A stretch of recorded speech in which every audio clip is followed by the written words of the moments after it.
Hello, dear listeners, and welcome to the VVA Podcast. My name is Leila Oresme. And I'm Cristina Tumino. And today's episode is episode number 10, entitled The Only Constant is Change. Yes, this is actually one of Heraclitus' famous quotes. Heraclitus was an ancient Greek. And he actually, to explain this, he said that it is impossible to step in the same river twice because it will never be the same either 100 years later, 10 years later, a month later, even an hour later, because there will always be some kind of change, whether the person they're stepping into the river has any kind of change in any aspect, physically, emotionally, mentally, spiritually, or the environment has a change, or both. So it's in this way he's saying that change is always inevitable. We need change to allow kind of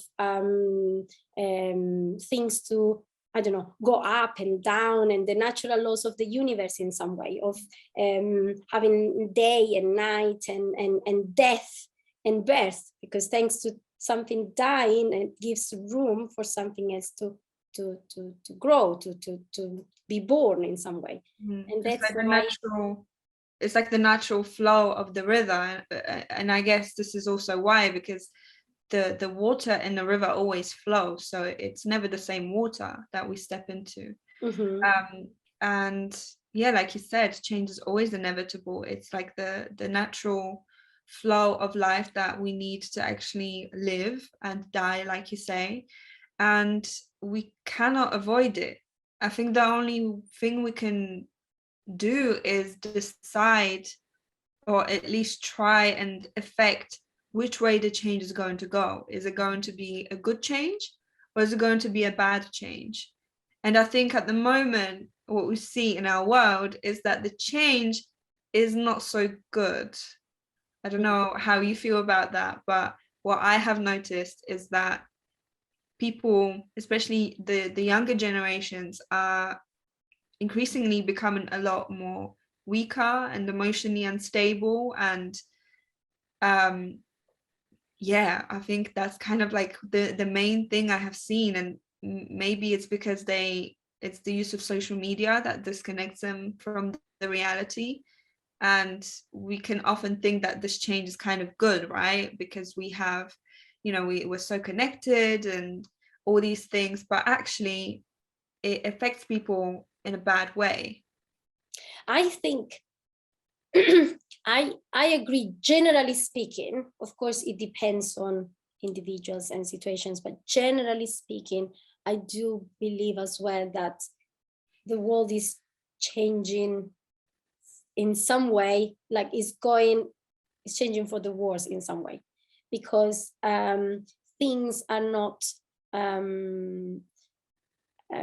how can I explain? Like, if we take, for instance, education, like we see on one side technology and how advanced it is and all the things we can do, like we can now switch the lights just by saying, Alexa, can you turn off the lights? While I remember when I used to watch TV many years ago with my grandmother, she used to have a stick to change the channels in the TV. We didn't even have remote controls. So things have, of course, changed in technology in many fields, in even agriculture or medicine, or like lots of like social media and everything. So we would see that as a progress kind of thing. But for instance, if we consider school, and I would still question if that is actually real progress or not, what we just were talking about.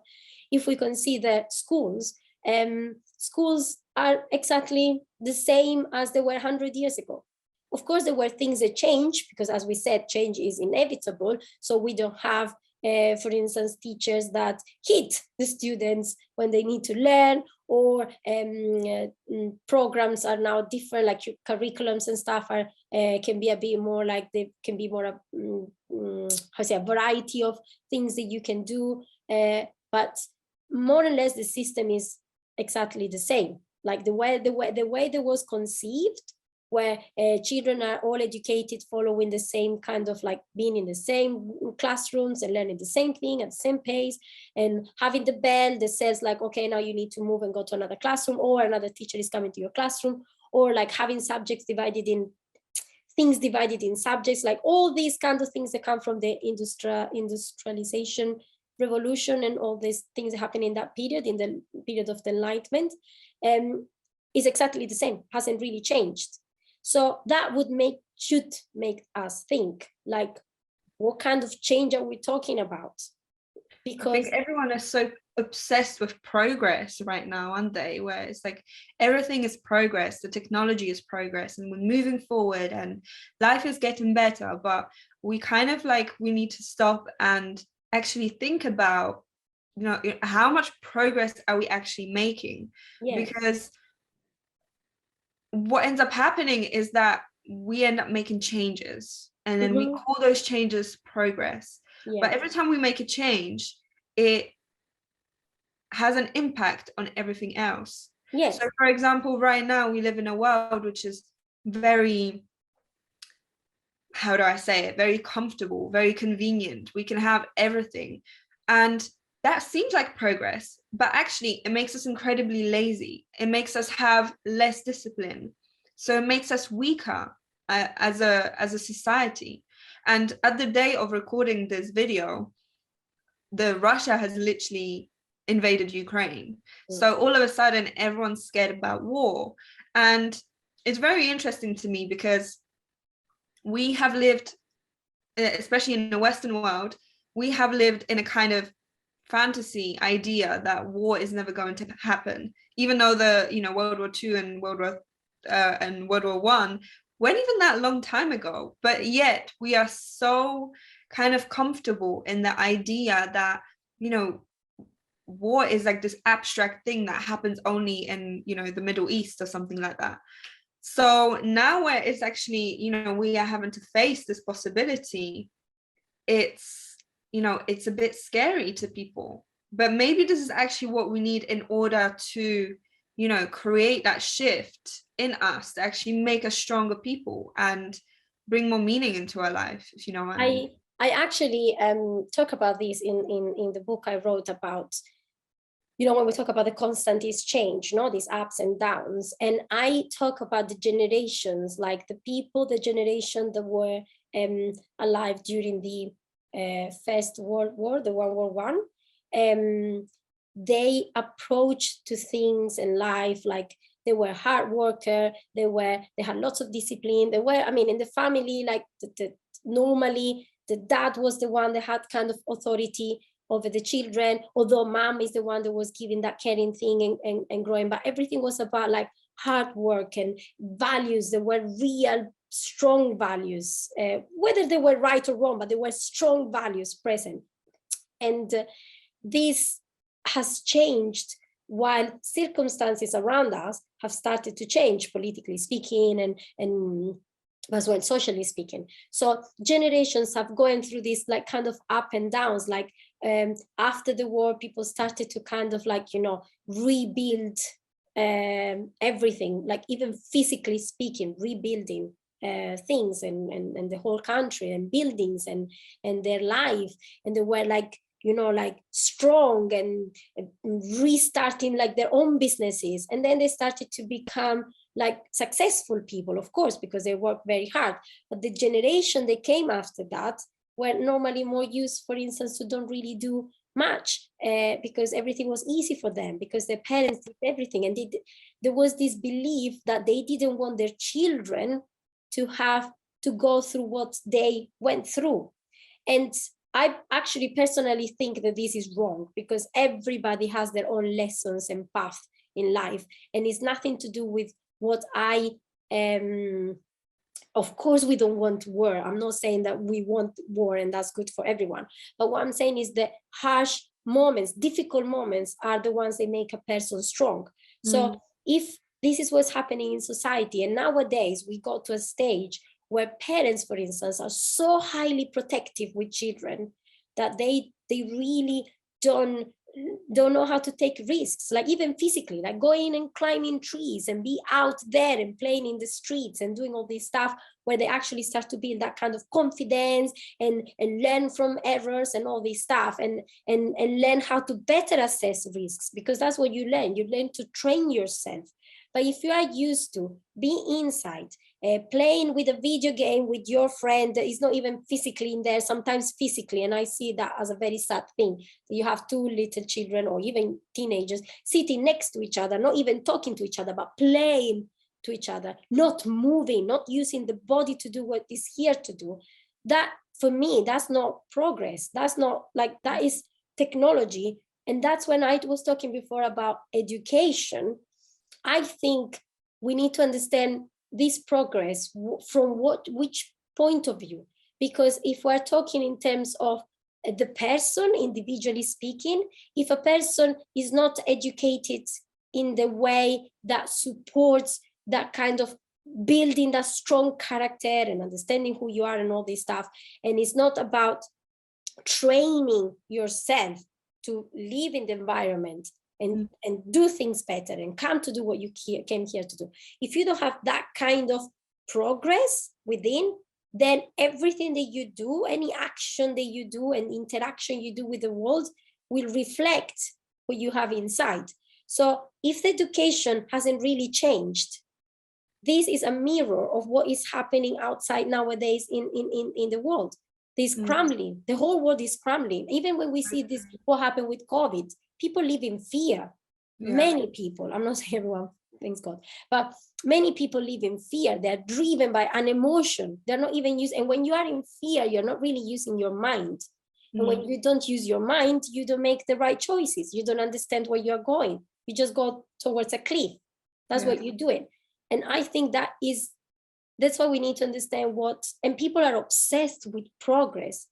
But also, when you were saying about, the different ways the kind of family structure was and the way people were getting brought up, that also made me think also about the way we have relationships.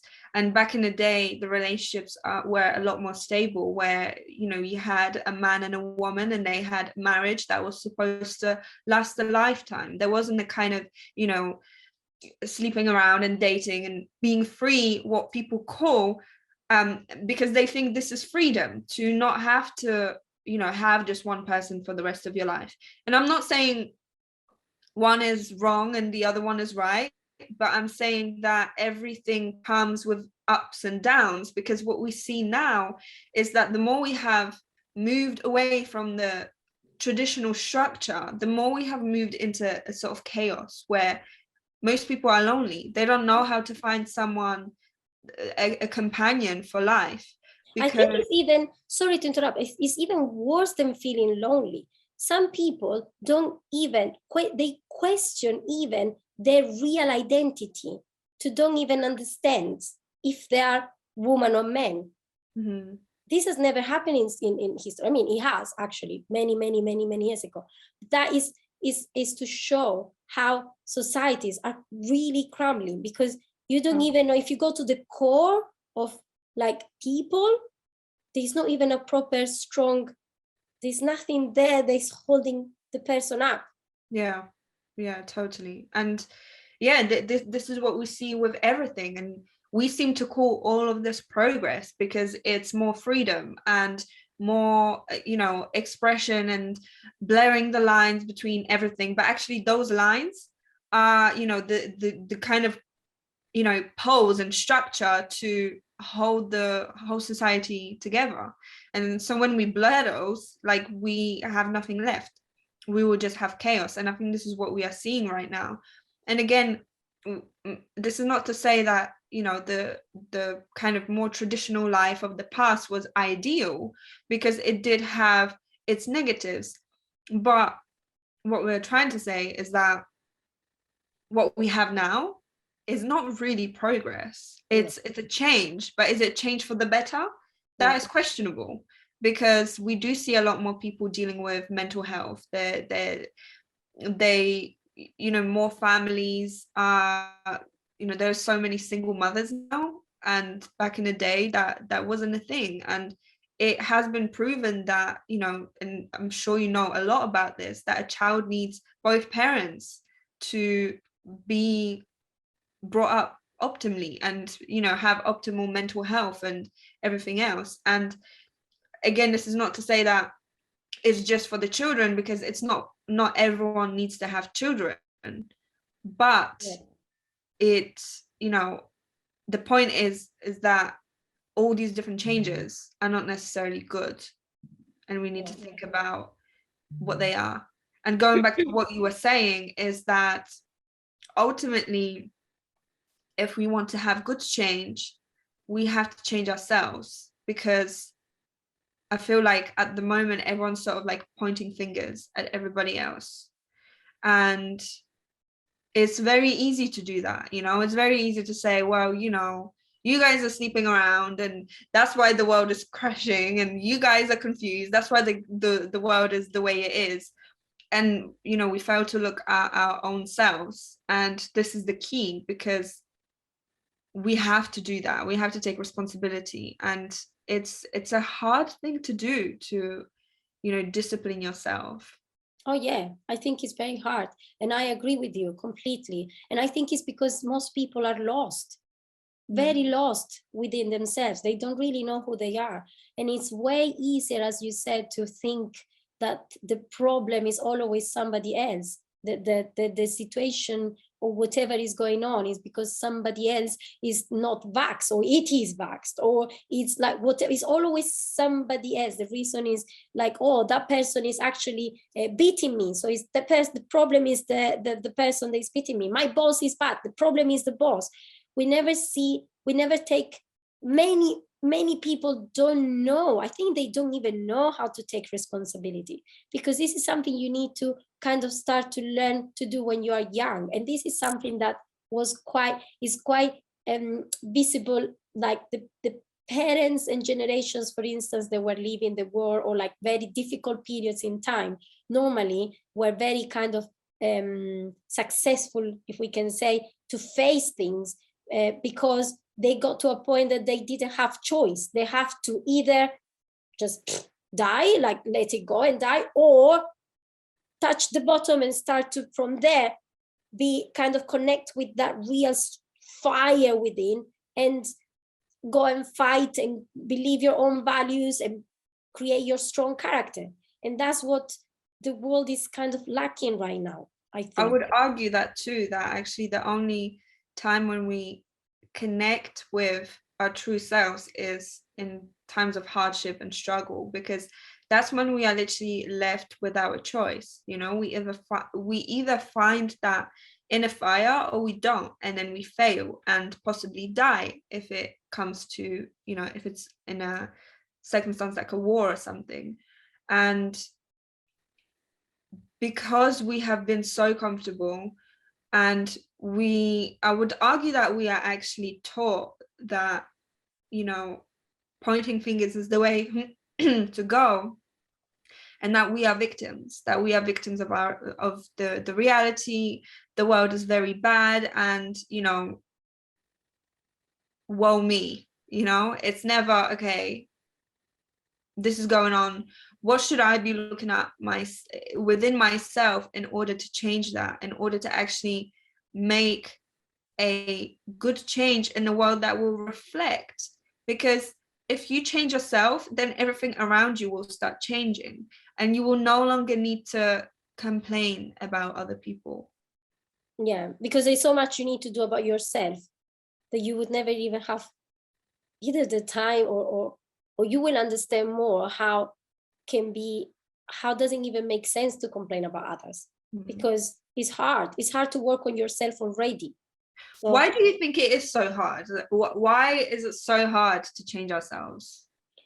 Well, I think for sure one thing can be because in order to bring some change, you need to be able to get uncomfortable. You need to do that. And nowadays, the generations of today, they are taught to be comfortable. Everything is easy. Everything is now. Do you want something? Buy it on Amazon and you will get it the same day. So everything is now, everything is easy and everything is comfortable. While in order to bring change, you need to get uncomfortable. You need to make that effort. And effort is not easy. Effort is not. It requires lots of hard work. And people are not used to really do hard work. And I'm not saying that people are not, cannot not do like work hard on certain things, but they want things easy because that's the way they learned. And if I don't think it's that they're not capable. It's just that they're not taught how to actually go and get it and do it for a long enough period of time. Because I think another important thing is that change happens over time. You know, there can be instant change, but usually the instant change is not very long lasting. So we don't really want to focus on that. We want to focus on things that take time to grow. You know, it's like when you plant a seed, the tree takes however many years to grow, and then it has to, like, you know, give fruit and things like that. But right now, because everything is like now, when we don't see the results right away, we get discouraged and we're like, well, this doesn't work.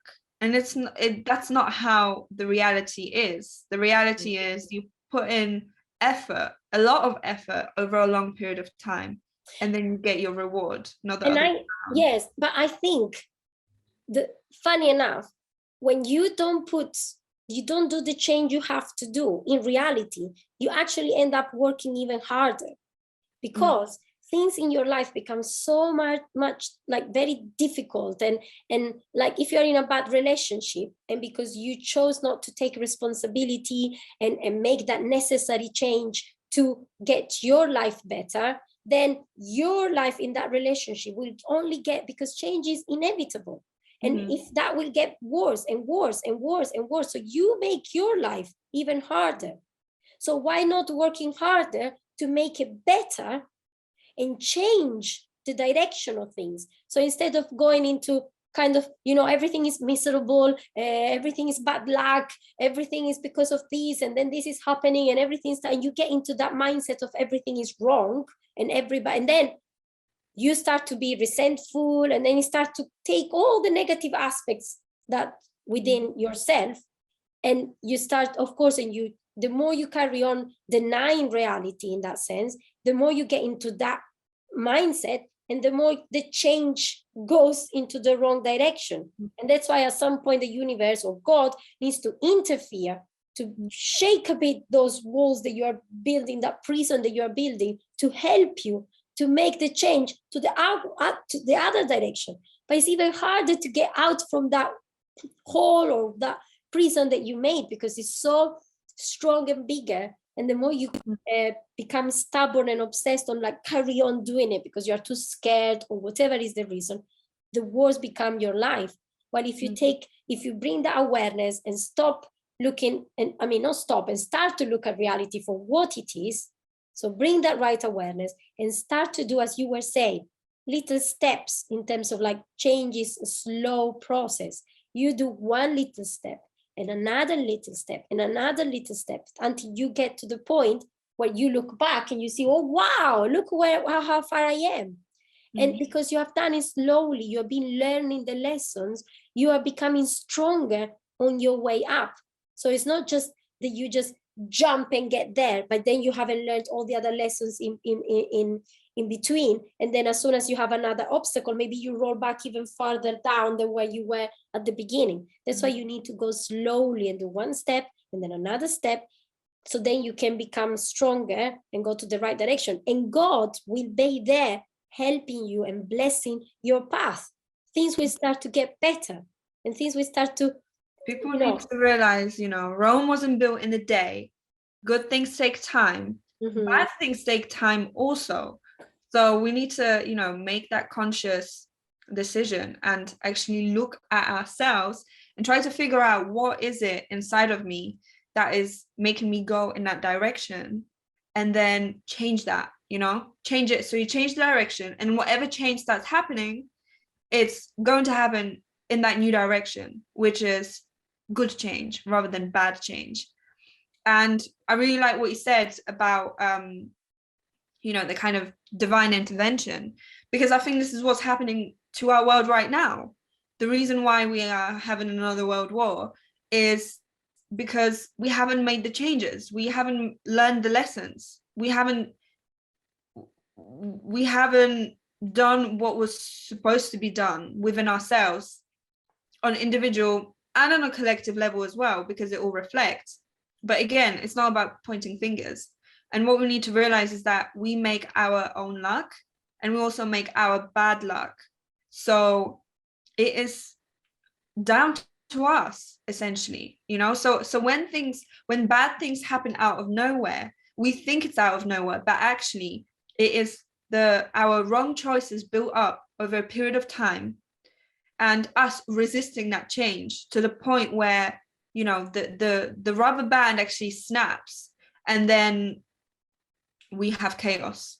Yeah. And then we are wondering, you know, why are all these things going on? Well, they are going on because we haven't implemented the changes that we either didn't see or didn't want to see. Mm-hmm.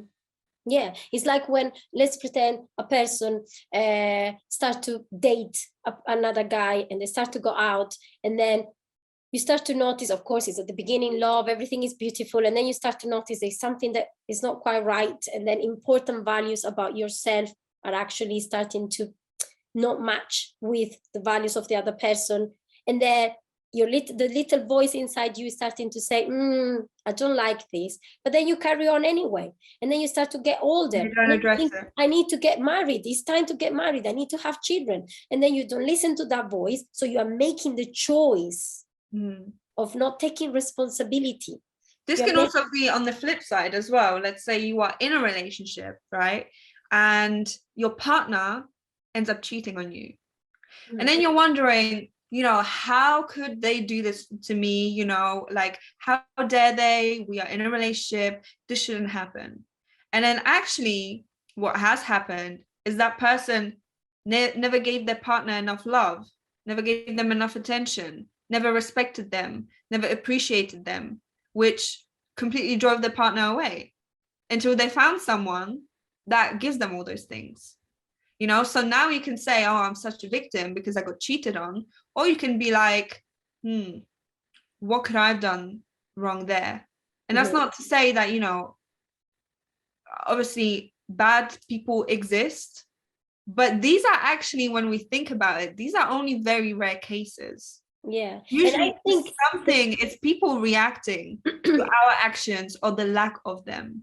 Yeah. And I think the bad, in reality, we all are bad and good. It's not like, it depends on who actually kind of water that seed of being bad within that dark side and makes it grow. And those are the kind of very bad people. And the ones that kind of try to keep it under control are the ones that can kind of allow their good side to kind of, you know, flourish and strive in some way. Is it strive the word? I'm not sure, but yeah, to flourish for sure. So what happens is we are all the bad, and the moment we choose to stay with that person, whether because he's cheating or because he's not the right person for us, the bad within us is the one that is choosing to allow this to happen. So we're not taking responsibility. And the problem is that bad just starts to grow, because the more you get, for instance, with that person, and then you get married and then you have a child, and the more things start to get worse because you realize that is really not the right person. And when you have a child, things get more difficult and complicated, because raising a child is not an easy thing to do.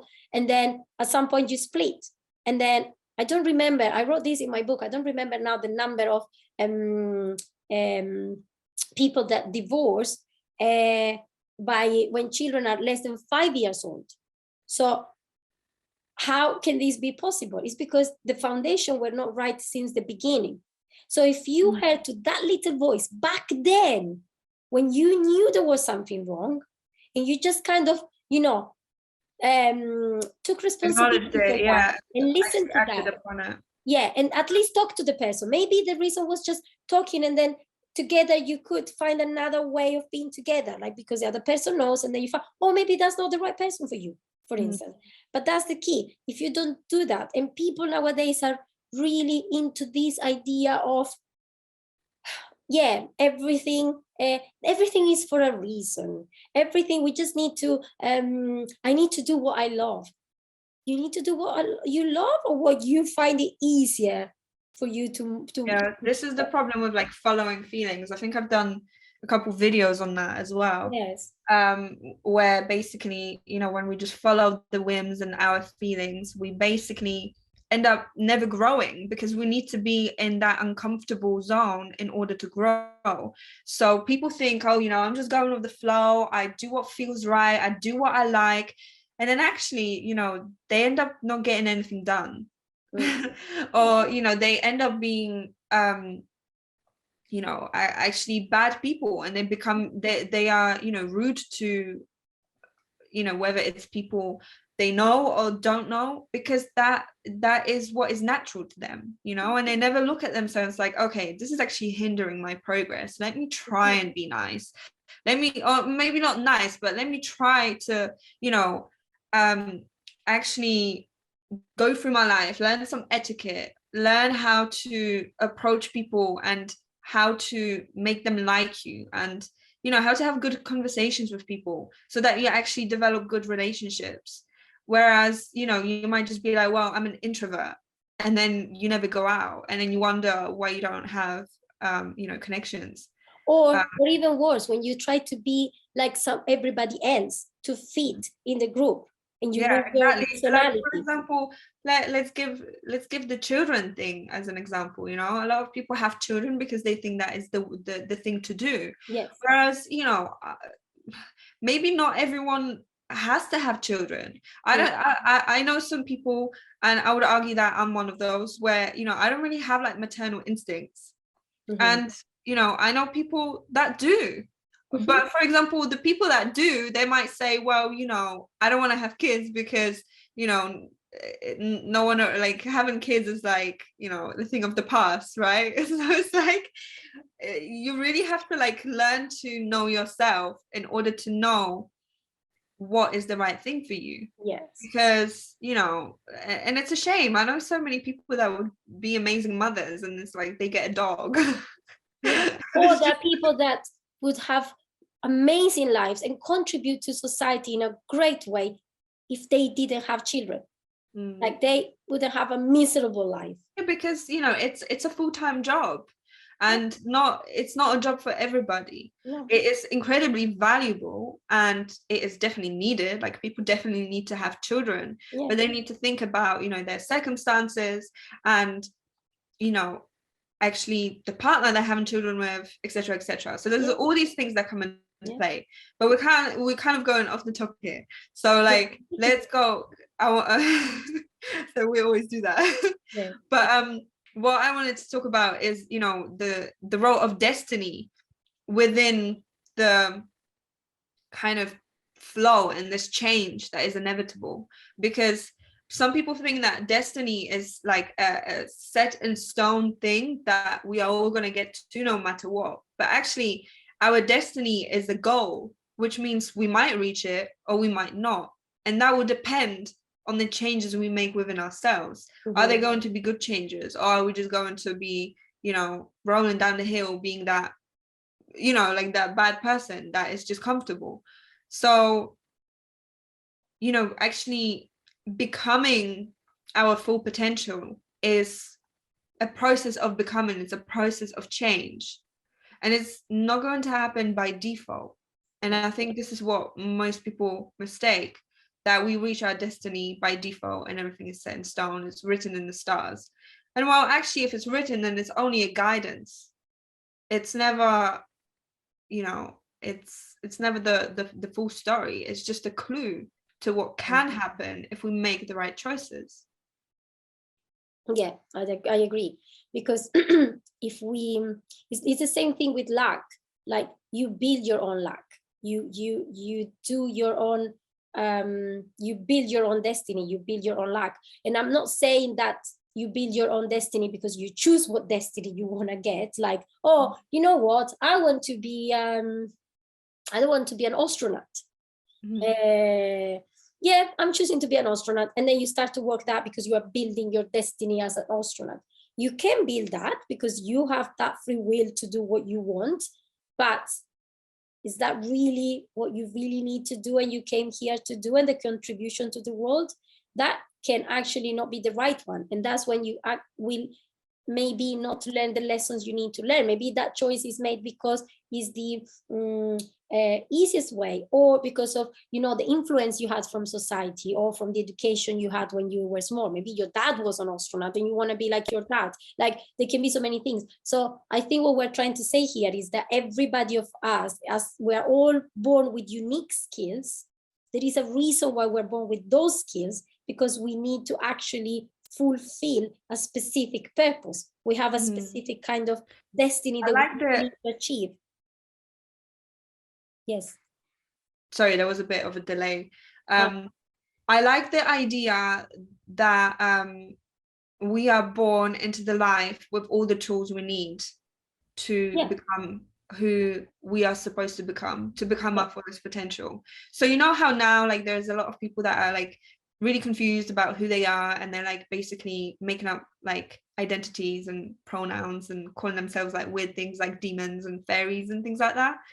It's like, it's really bizarre, and you know, it's actually, how do I put it, it's like it's resisting the natural growth of who you are, because you're basically just throwing out the window what you are born as, and then saying, well, I'm just going to completely make up this whole new thing and then just be that. So, you know, it's like the seed thing, right? You plant a seed, you don't see it grow, okay, well, discard it, let me just, you know, do something else.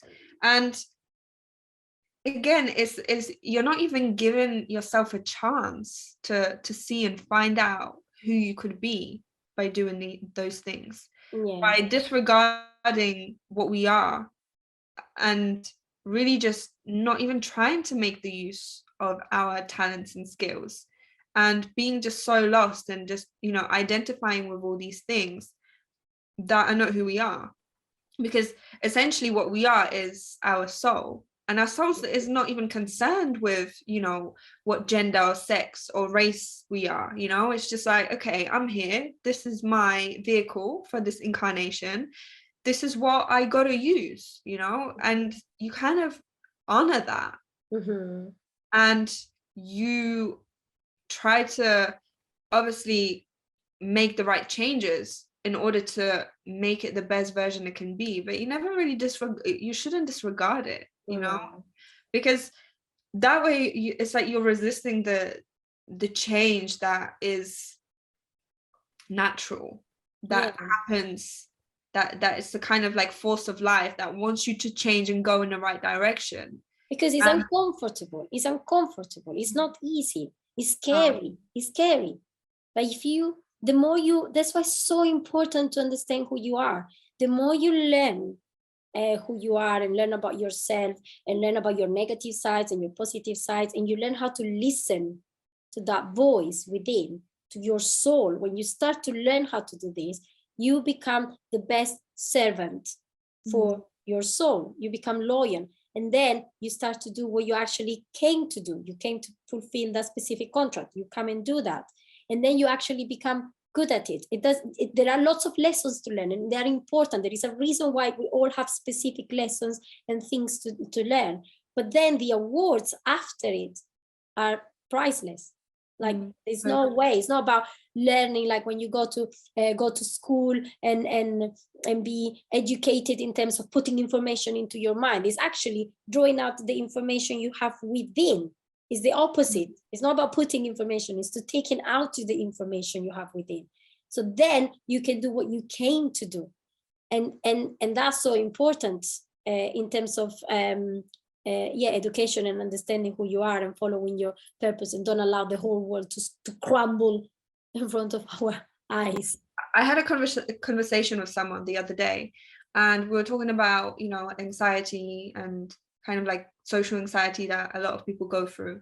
And the girl asked me, you know, what kind of helped me get over that and be more confident, to the point where, you know, I can go to a party, I don't need to drink alcohol in order to loosen up. And what I've realized, and that kind of came to me there and then when I was talking to her, is that it's knowing myself. knowing who I am has made me so comfortable that I don't need things like alcohol in order to relax and to feel like, you know, I can talk to someone and be sociable, because I know who I am. And when you know who you are, you know, living life becomes easier, because it's like you become aware of your, you know, advantages and your disadvantages, and you know what you can change and work on in order to become even better. So it's like you don't let these things get to you, but you work on them consistently, and you change those things within yourself, and then you embrace the positives, and you love yourself more, because you're completely aware of, you know, your you know, your good sides and your bad sides, and you just feel comfortable with that because you know it. And it's like when you don't know and you're kind of unsure, you have no idea who you are, that's when all these mental instabilities come in, because, you know, anyone can say something and you will take it personally because you don't know yourself enough to you know, realize that that doesn't even apply to you, you know. Does that make sense? Yes, although I don't think it's an easy thing to do at all. Like, you, in the process, you carry on making mistakes, and like it can happen that you get and do something that you knew you didn't have to do. So you think, oh, but you are aware, and then you go and work on it again, and then you get better. It's like with language. For somebody that is learning a new language, maybe you know the grammar, like, because I learned English at school, so I know the grammar, how it works. And then when I'm starting to talk, maybe I say things in a wrong way, and then I have to retrain my brain to become aware of that rule, that grammar rule, and to use it. So the first time I will just say it wrong, and I'm like, oh, I knew that had to be that way. Okay, I try again until I get to the point that I train myself and I get very good. And then I found out something else I say wrong, and then I have to work on the other thing that works. So it's a continuous kind of change. Yeah, you carry on changing for the better, and refining certain skills, and maybe finding out of other new skills, but is yeah, getting better and getting closer and closer to your destiny, your purpose, and to God, because that's what you do. The more you get closer to your soul, the more you get closer to God, and everything's like become, I don't know, it's like there is more meaning, more understanding, more, although we don't really know anything, but within ourselves we kind of know, although we don't really know, but we know more, certainly more, and that's very powerful. And people think that, you know, the goal of life is to become successful, happy, rich, etc. But actually the goal of life is to learn and to grow, which means is to change. So you know how people say, you know, like, oh, we've changed, you know, that's a good thing. it's a good thing. Of course not always, because sometimes yes. people change for the worse, but you know, to change and to evolve and to get closer to God within our life, that's the whole meaning of life. For some that will bring success, for some that will bring money, for some that will bring all the other things. For everyone is different. Yeah, but so that what change and that growth is the key. Yeah, in fact, resisting change, as we said before in the past, is actually anti-God, because you're not making those necessary things for you to grow. And I would encourage people to work more and understand how they can learn about themselves, how to get uncomfortable in things, how to work hard, because at the beginning can be difficult, but once you do it and you start, things completely like really get better at some point. Actually, the moment you less expect it, you keep working and working and working, then things start to happen and you're like, oh wow. So you become even more focused when you learn more about yourself and what you need to do. And I don't know, and you grow that kind of power, that passion, power in a positive way, power to use in a positive, not like power to control others, but to learn to control yourself. So I think change is inevitable and there is a reason for it. And if actually we consider, maybe I can just say this to conclude, that the soul, I think it was Socrates, but Aristotle as well, were saying that the soul is a continuous motion, like it's in continuous movement. It moves in order, and it is moved and moves in order to create that motion to create life and to create all the things around us. And in order to move, you need change. Otherwise, it's stable, doesn't move. So that's the key. There is a reason why we need change. And the earlier we start to work on it, the earlier we can go to the right direction and things, and we work personally on a individual level, the earlier the whole world starts to do that. And we need to work on us so we can teach this to our children, because our children will be the new generation, and we need to do this for them, so then they will have a better life for themselves. And learn to embrace negative change and not be scared of it, because things are always up and down, and that's the natural part of life. It will never go all the way up.